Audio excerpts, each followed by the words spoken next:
তো যেই হাদিসটা আমি শোনাচ্ছিলাম যে আজকে যেমন করে হোক আমার সম্পদ হলেই হবে, সেটা হালাল হবে না হারাম হবে দেখার আমার কোনো প্রয়োজন নাই। তো নবীজি সাল্লাল্লাহু আলাইহি ওয়াসাল্লাম ভবিষ্যৎবাণী করে গেছেন যেই হাদিসটি বুখারীতে আসছে। নবীজি বলছেন এমন একটা সময় আসবে মানুষ উপার্জন করবে কিন্তু এই চিন্তা করবে না যে সেটা হালাল নাকি হারাম।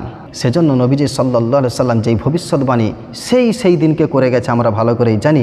আজকে আমি এই বর্তমান অবস্থায় বসে মনে করছি যে আজকে ওই ভবিষ্যৎবাণী রাসূল সাল্লাল্লাহু আলাইহি ওয়াসাল্লামের ভবিষ্যৎবাণী আজকে জলজান্ত আমাদের চোখের সামনে ফুটে উঠেছে।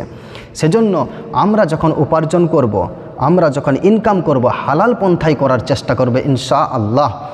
আর চেষ্টা করব সবসময় যাচাই বাছাই করব আমার টাকাটা হালাল হলো তো, আমার টাকাটা হারাম নয় তো, এই চিন্তা ভাবনা আমরা করব। আল্লাহ তাআলা আমাদের সকলকে হালাল উপার্জন করার তৌফিক দান করুন, হারাম উপার্জন থেকে বেঁচে থাকার তৌফিক দান করুন।